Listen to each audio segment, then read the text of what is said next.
हाँ, मेरे बेगूसराय से मोदी जी चुनाव लड़ने आ जाए, वेलकम। अमित शाह आ जाए, गडकरी साहब आ जाए, नीतीश जी आ जाए, वेलकम। लेकिन इस सरल गहनाइल माल नहीं चलेगा। वो व्यक्ति बावर्ची बन के रह गया बेगूसराय में, दरबारी बन के रह गया बेगूसराय में, दलाल बन के रह गया बेगूसराय में। और भारत में हम जितने धर्म संप्रदाय जाति धर्म के लोग रहते हैं, यदि थोड़ी सी भी जमीर जिंदा है तो हमको भारत माता जय बोलना चाहिए। आप भी सर एक मटिहानी में एक जगह पे कहीं न कहीं कमजोर साबित हुए हैं, वो है कटाव को लेकर के, खनन को लेकर के। वोट देने के दिन हस्बैंड कहते हैं जब वोट दिल तो दुल्हन जेबे करथिन, तनिए कह रहथिन पुरनके सरिया पीट के जेबे सरिया। लेकिन बेगूसराय श्रापित हो गया। बेगूसराय भी जाति और धर्म की राजनीति में अपने आप को होम कर लिया, समाहित कर। बेगूसराय भी अपने जनप्रतिनिधि को चुनने में लाल पानी खोजता है, मुर्गा और खस्सी की टांग। मैं बात कर रहा हूं पूर्व विधायक मटिहानी नरेंद्र सिंह का और बोगो सिंह का। हमारे साथ जुड़े हुए हैं। भव्य स्वागत के साथ श्रीमान हम आपसे बात करना चाहते हैं कि आजकल देश में यूसीसी को लेकर के, यूनिफॉर्म सिविल कोड को लेकर के बहुत सारी बातें सामने आ रही हैं। कुछ धार्मिक बिंदु भी लोग सामने खड़ा कर रहे हैं, लेकिन लोगों को ये जानना बेहद आवश्यक है कि यूसीसी भारत के लिए कितना आवश्यक है। आपके हिसाब से यूसीसी क्या है? केसावा की इस धरती पर आपका स्वागत है, चंदन है, बंदन है। अब यूसीसी का फुल फॉर्म नामों हम नहीं समझते हैं। यूनिफॉर्म सिविल कोड यानी एक देश एक कानून को लेकर के। ये तो बढ़िया बात न है। यदि आप कहते हैं जो भारतवर्ष में एक देश एक कानून होना चाहिए, या आप पूछते हैं जो आपके मन मिजाज में क्या है जी, तो हमारा तो मन मिजाज कहता है जो हम भारत के बेटा हैं। हमारा मन मिजाज कहता है भारत दुनिया का गुरु बने, दुनिया में भारत का सिक्का जमे, और भारत में हम जितने धर्म संप्रदाय जाति धर्म के लोग रहते हैं, यदि थोड़ी सी भी जमीर जिंदा है तो हमको भारत माता जय बोलना चाहिए। और भारत में एक कानून होना चाहिए, एक कानून। 9 कानून की कोई आवश्यकता नहीं है। वर्तमान इस देश के परम आदरणीय मोदी जी की कैबिनेट और उनकी सरकार की यदि सोच बनी है जो हम पूरे देश में एक कानून एक नागरिक बनाएंगे, तो हम दिल से अपने खून से उनके कानून का सम्मान करते हैं। और देश के नागरिक से भी हम निवेदन करते हैं, बाबू भारत का अन्न खाते हो, भारत माता की गोद में पैदा लिए हो, भारत माता की धरती पर अपना पैर रख के चलते हो, तो माता का सम्मान करो, कानून का सम्मान करो। बेगूसराय में विकास को लेकर के बोगो सिंह के नजर में क्या सब आया? देखिए, बेगूसराय में विकास नहीं है। ईमान की बात यदि करें आप, तो इसके लिए बेगूसराय के लोग भी जिम्मेवार हैं। अब सिर्फ जनप्रतिनिधि को चोर बेईमान कह देना, सिर्फ एग्जीक्यूट करने वाले पदाधिकारी को चोर बेईमान कह देना, हम समझते हैं अपनी जिम्मेवारी से अपने आप को मुक्त करने के समान है। बेगूसराय में भारत सरकार की योजना है, बेगूसराय में बिहार सरकार की योजना है, लेकिन जब आप देखेंगे तो क्वालिटी नहीं है, क्वांटिटी है, क्वालिटी नहीं है। तो क्वालिटी देखेगा कौन? क्वालिटी देखेगा जिला का कलेक्टर, क्वालिटी देखेगा जिला का जनप्रतिनिधि। तो दोनों को जब कमीशन मिलिए जाएगा दरमाहा से पेट भरवे नहीं करेगा, कमीशने पर जीना है और दुनिया का एक नंबर कैपिटलिस्ट बनने के सपने हम देख रहे हैं, तब बेगूसराय में आप विकास खोजते हैं तो आपको भी विकास खोजना हम समझते हैं बेईमानीय है। अब एक छोटा सा उदाहरण आपको दे देते हैं। आप चले जाइए, लाल बबुआ अभी नगर विकास मंत्री हैं, लालू जी के सुपुत्र हैं, परम आदरणीय तेजस्वी जी, नया ओज, नया सोच, युवा अपने आप को कहते हैं। जीडी कॉलेज का कॉर्नर आप देख लीजिए, उत्तर का कॉर्नर, जब आप पटेल चौक से आएंगे तो वहाँ से उत्तर के कॉर्नर से जीडी कॉलेज के पीछे होते हुए, डोमटोली होते हुए आप चले जाइए हेमरा चौक। रोड आज बनी, पीछे से टूट रही है। करोड़ों रुपया काफी मेहनत से हम और अमिताभ भूषण जी पूर्व विधायक के प्रयास से नगर विकास से वो फंड आए। टेंडर प्रोसेस में लेट हुए। हमको लगता है 10 साल उस रास्ते से लोग चलना पसंद नहीं करते थे, इतनी हालत खराब थी उस रोड की। काफी और वीडियो जब फोटो भी वायरल होता काम था। शुरू हुआ तो लोगों को लगा ज नहीं अब हम लोग को राहत मिलेगी, लेकिन रोड बन रहा है, रोड टूट रहा है।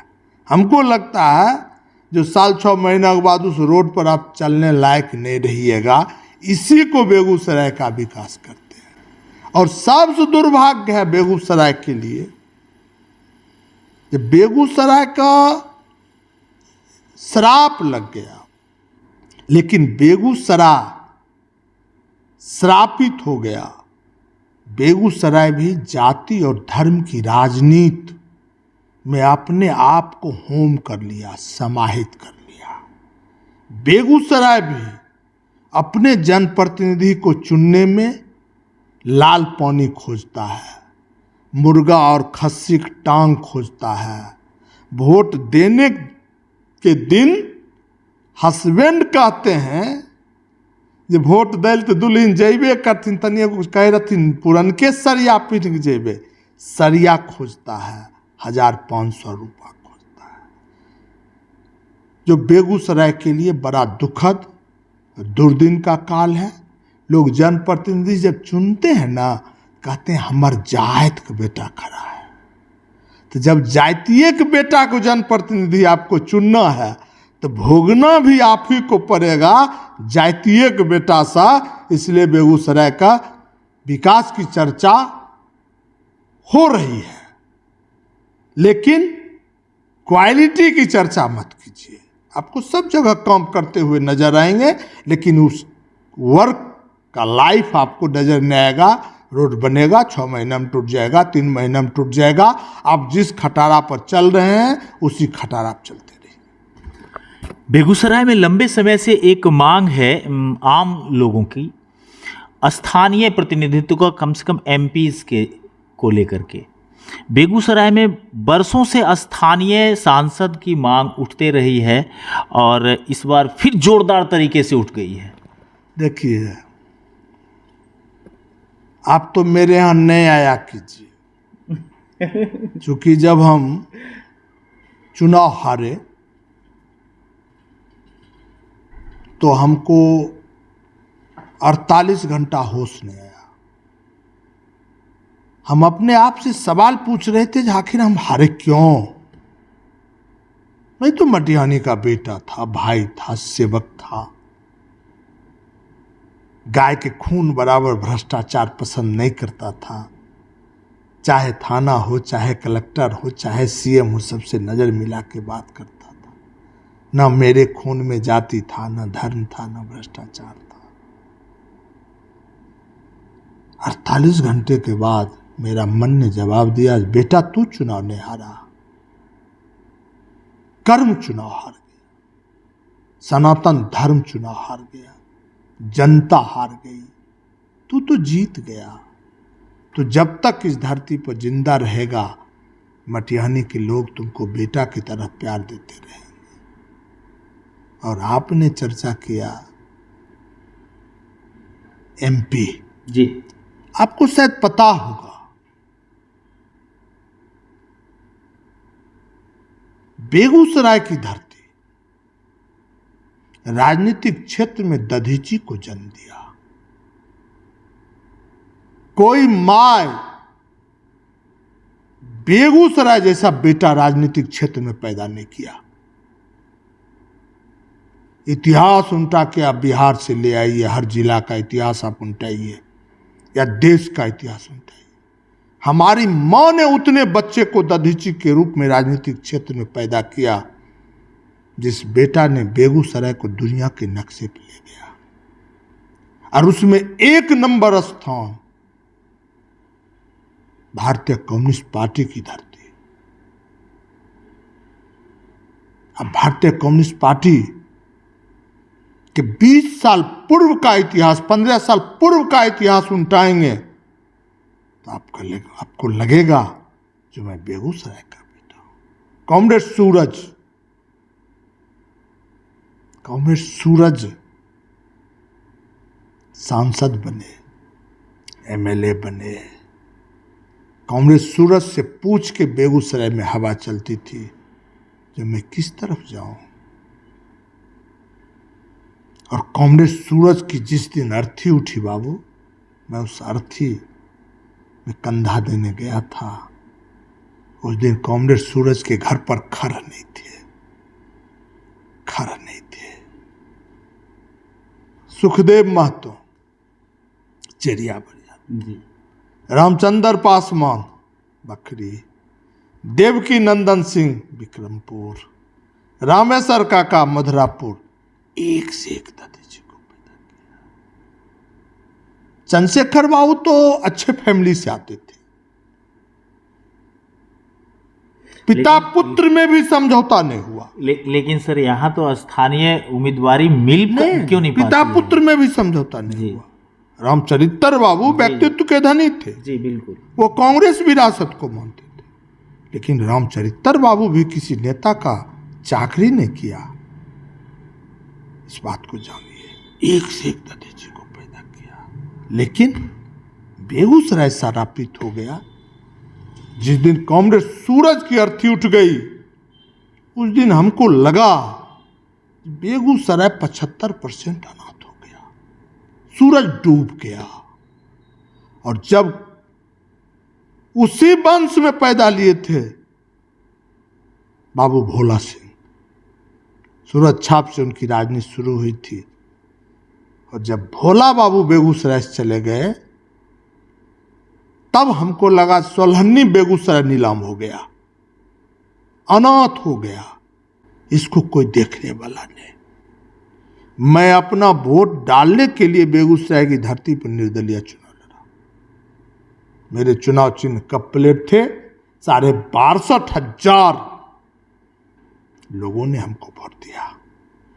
और उस 2009 में बहुत जगह एनडीए के उम्मीदवार खड़ा हुए, बहुत उम्मीदवार की जमानत भी जब्त हो गया था। इस बात का मुझे गौरव होता है। 62,500 अभिभावक ने इस बच्चे को प्यार दिया।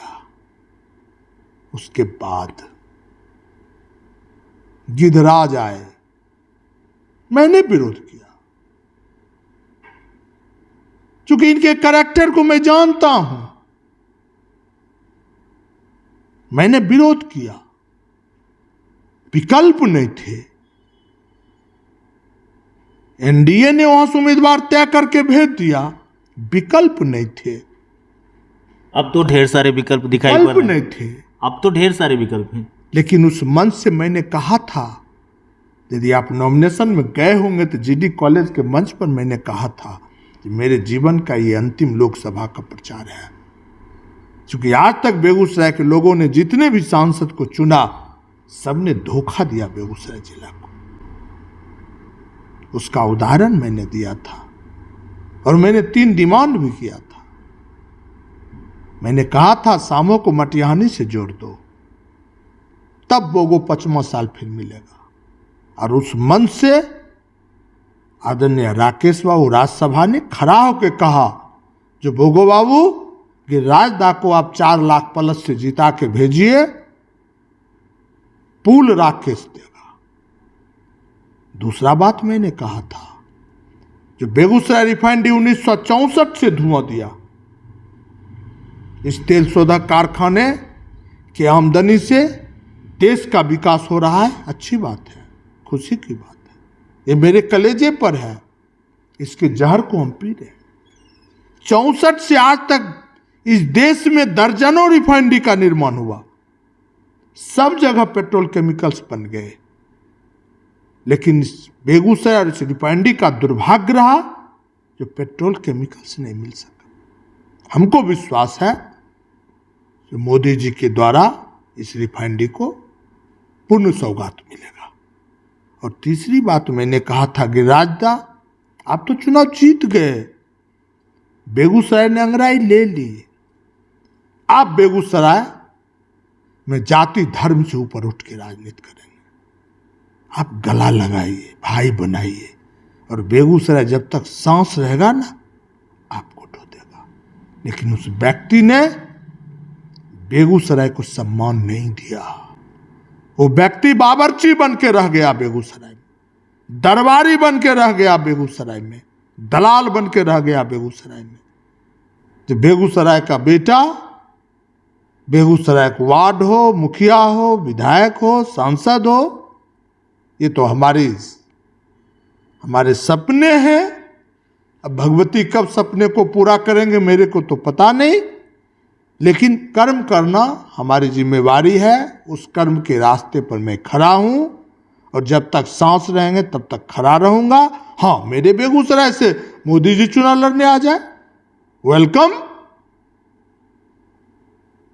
अमित शाह आ जाए, गडकरी साहब आ जाए, नीतीश जी आ जाए, वेलकम। लेकिन इस सरल गहनाइल माल नहीं चलेगा। सरल गहनाइल का बेगूसराय के लोग वोट देता है, हम समझते हैं वो भी हम लोग अपराधे कर रहे हैं। इससे बढ़िया आज बहिष्कार करें, वो बेसी बढ़िया, और नहीं तो बेगूसराय बेटा को जिताने का प्रयास करें। वर्ष 2024 के लोकसभा चुनाव को देखते हुए देश कहाँ खड़ा है और देश को चलाने वाले लोगों की मंशा कितनी साफ है आपके समझ से? हम जो देखते हैं, जो सुनते हैं आप ही लोग के न्यूज के माध्यम से, और एक चीज तो हम देख रहे हैं ना, बेगूसराय में हम देख रहे हैं, हमको याद है गुल्ली खेलते थे और बेगूसराय में कहा हवा आई थी,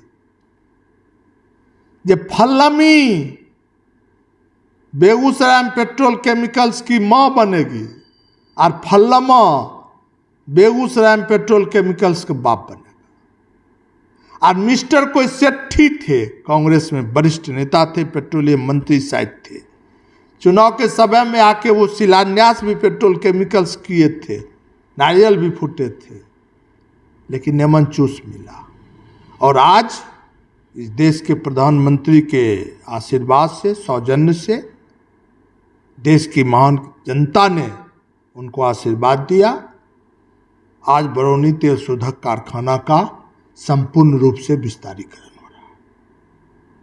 ये तो मेरी आंख देख रहा है ना, इसमें तो कोई पार्टी नहीं देख रहा है, कोई जाति नहीं देख रहा है। दूसरा हम देख रहे हैं फर्टिलाइजर, दुर्भाग्य से, संजोग से, संसाधन की कमी से हमारे फर्टिलाइजर बंद हो गए।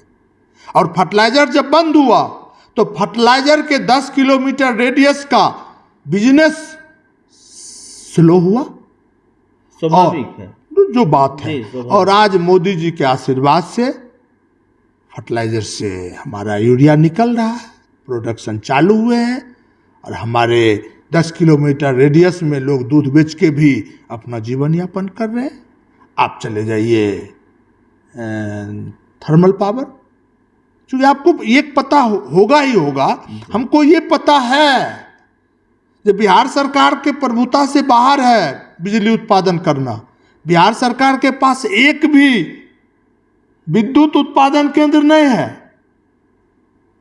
सरेंडर कर दिया बिहार सरकार, भारत सरकार का आगे आप ही चलो, हमको कोई मतलब नहीं। इसको भी एनटीपीसी गोद ले लिया। एनटीपीसी गोद लेने का मतलब भारत सरकार, और भारत सरकार का मतलब मोदी जी। इतना ही नहीं, आप सिमरिया पुल को जाके देखिए, 6 लेन रोड, पुल, रेल के अलग, मनुष्य के लिए अलग, गाड़ी के लिए अलग। तो हमको तो लगता है सैकड़ों सैकड़ों करोड़ की योजना सिर्फ मोदी जी ने बेगूसराय को दिया। जो पुल गिर जा रहा है,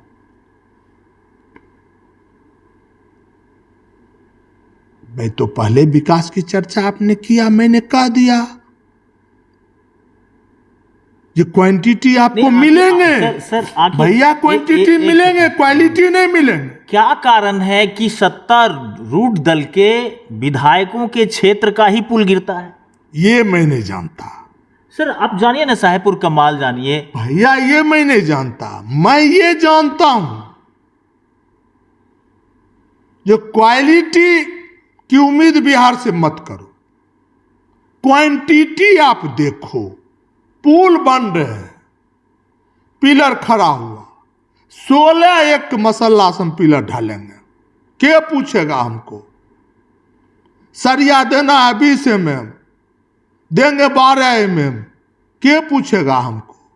सरिया बांधना है 4 बाय 4 इंची पर, बांधेंगे 6 बाय 6 इंची पर, क्या पूछेगा हमको? पूछेगा उसको मुंह में लक्ष्मी नारायण दे देंगे, मान लीजिए और घर बैठिए।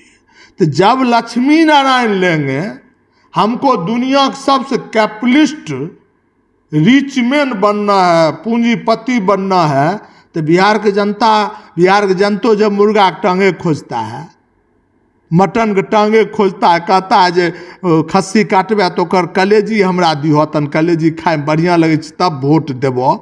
तो जब जनतो कलेजिए खोजता है, लाले पानी खोजता है, तो नेतबो ओकरा कह रहा है भाई चुनाव समय में 15 दिन खूब हो क्या ले, और ओकर बाद 5 साल हमें मौज करबो। इसलिए भैया विकास की चर्चा बिहार में मत कीजिए। हम तो एक चैनल पर देखे, अब आप ही बताएंगे, हम तो देखे थे आपका यहाँ हथुआ महाराज गोपालगंज, वहाँ सैनिक स्कूल बन रहे हैं, और सैनिक स्कूल में मधेपुरा से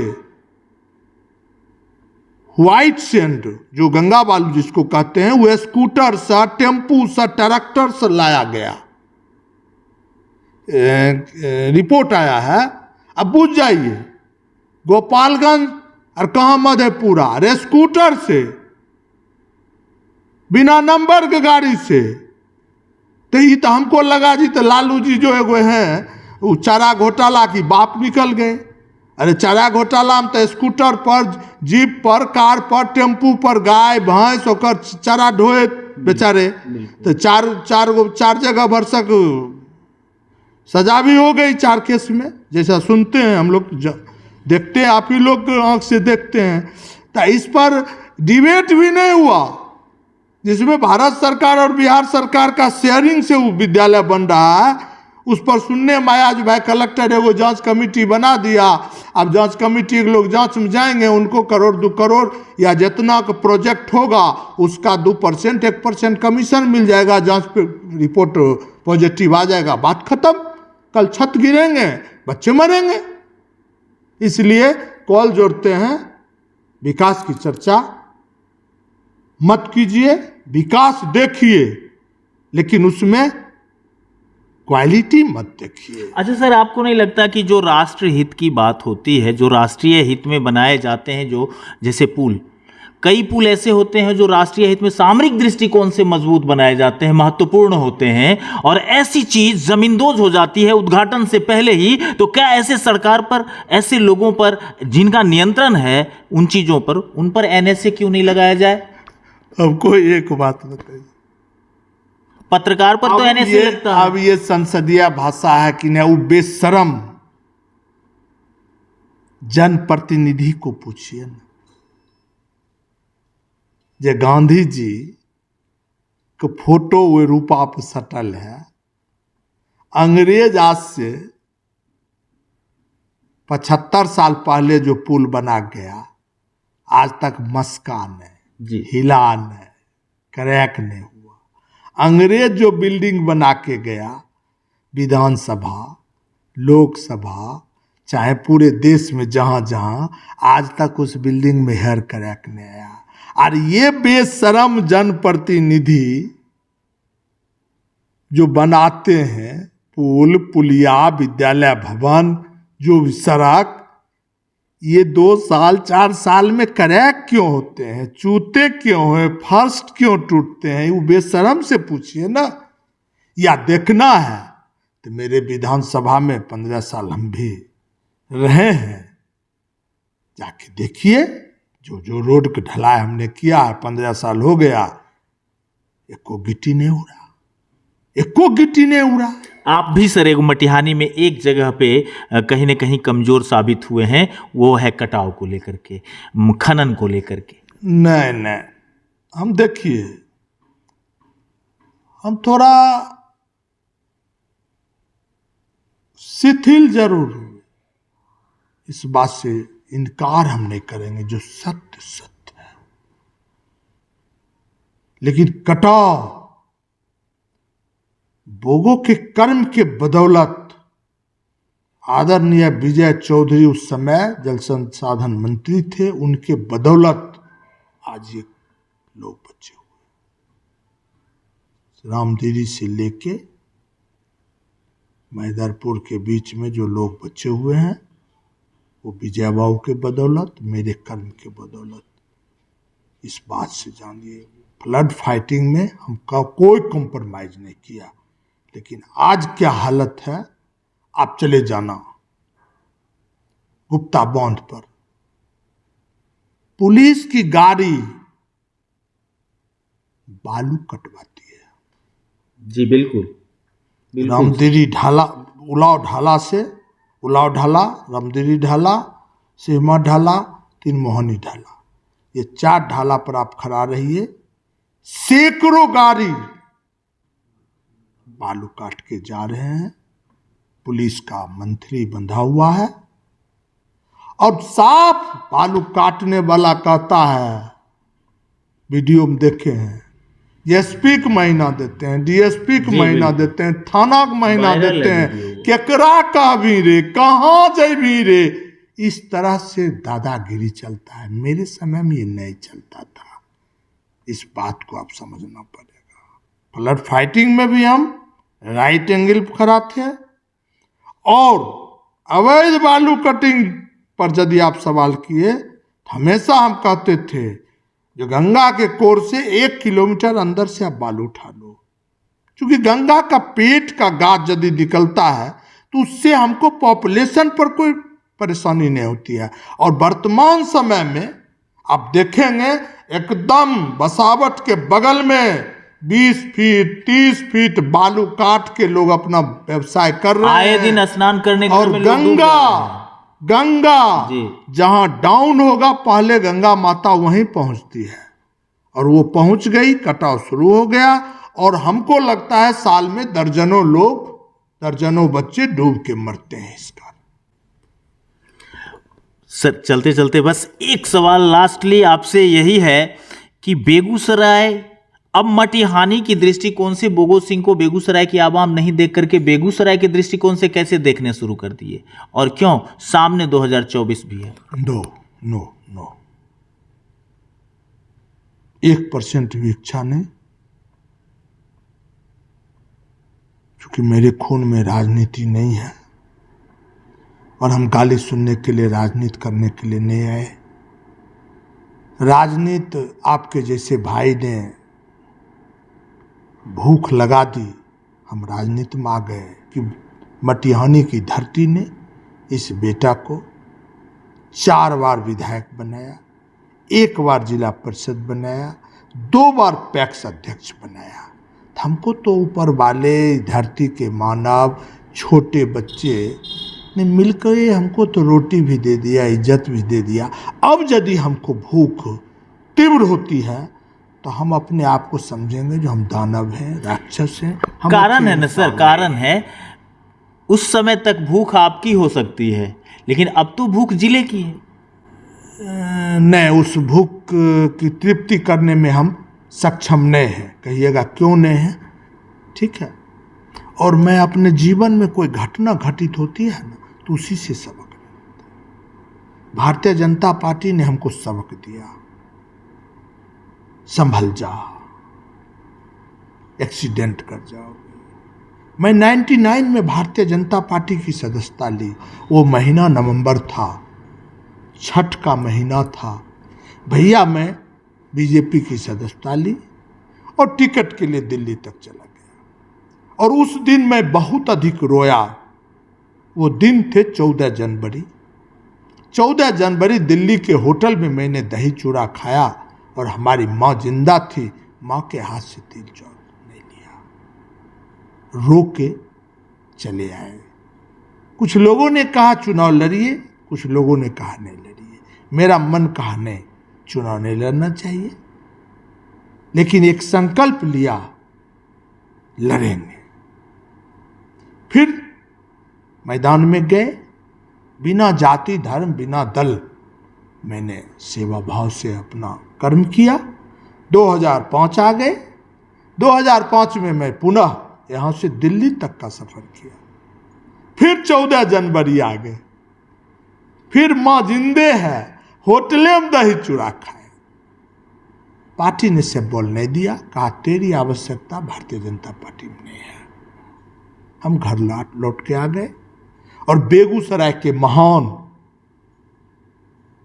हस्ती संस्था आरएसएस, बीजेपी, दुर्गा वाहिनी, बजरंग दल, तमाम लोगों ने कहा कि आप चुनाव लड़िए और निर्दलीय लड़िए। और सब लोगों ने निर्दलीय निर्णय लिया। और भारतीय जनता पार्टी और आरएसएस के जितने विंग्स थे, बोगो सिंह का हाथ गोर बांध के विधानसभा पहुंचा दिया। पार्टी सिंबल नहीं दिया। कार्यकर्ता ने उस अपमान का बदला इस धरती पर लेके बोगो सिंह को विधानसभा भेज दिया। इसलिए भारतीय जनता पार्टी से भी कोई शिकायत नहीं, ना जनता से कोई शिकायत। लेकिन मैंने संकल्प लिया उसी दिन, जो किसी से हमको सिंबल मांगने की जरूरत नहीं है। ठीक, हम आज तक किसी से सिंबल नहीं मांगा। चुनाव जीत के गए। उसके बाद तो लाइन लग गई, मेरा पार्टी का सिंबल लीजिए, मेरा पार्टी का सिंबल लीजिए। और नीतीश जी हमको हर बार फोन करके बुलाए। कभी हमने नीतीश जी से आवेदन नहीं दिया, वो फोन करके बुलाए, बोगो जी चुनाव नहीं लड़ना है। तो जी सर, तो आवेदन और नहीं दिए हैं। सर आपको पता है जो हमारा क्या करैक्टर है राजनीति में। तो कल आइए सिंबल ले जाइए। आज तक 4 आना पैसा एक चॉकलेट नीतीश जी को मैंने नहीं दिया। उन्होंने बुला के हमको सम्मान दिया, सिंबल दिया। मैं भी एक वर्कर, एक भाई, एक बेटा, एक सेवक के रूप में नीतीश जी का सम्मान किया राजनीति के रास्ते पर। अब हमको किस मुंह से आप कहते हैं कि चुनाव, तो चुनाव लड़ेंगे तो किसी के यहां फिर जाएंगे ना दरबार करने के लिए, हमको टिकट दो, हमको टिकट दो। तो भैया कान छूते हैं, जब तक सांस रहेगा किसी के दरबार में सिंबल बोगो मांगने नहीं जाएगा। यदि किसी पार्टी को आवश्यकता महसूस होगी, ये बोगो सिंह की आवश्यकता बेगूसराय को है या बोगो सिंह की आवश्यकता पार्टी को है, तब हम विचार करेंगे। लेकिन मांगने के लिए बोगो सिंह नहीं जाएगा। चैप्टर क्लोज नहीं ना, कहा तो दिया, मांगने नहीं जाएंगे। क्योंकि हम जानते हैं नेताजी का अपन पेटे ने भरला तो हमरा की देती। मांगने नहीं जाएंगे। यदि बेगूसराय और किसी पार्टी को आवश्यकता महसूस होगी बोगो का, तो बोगो विचार करेगा, मांगने नहीं जाएगा। पेट भरे हुए हैं। बहुत बहुत धन्यवाद। तो ये तमाम सवाल जो आप लोग सोच रहे थे, मैंने सीधे तौर पे मटिहानी के पूर्व विधायक और लगातार प्रतिनिधित्व करने की क्षमता रखने वाले व्यक्ति से बात कराई आपकी, और सब कुछ स्पष्ट बता दिया कि स्थानीय सांसद को लेकर के निश्चित तौर पर नरेंद्र सिंह की भी सहमति है कि निश्चित तौर पे बेगूसराय में भोला बाबू के जाने के बाद से यह बेसहारा हो गया है। इसे एक मजबूत कंधे और मजबूत छाती की आवश्यकता है। अब कहीं मत जाइएगा, बने रहिएगा।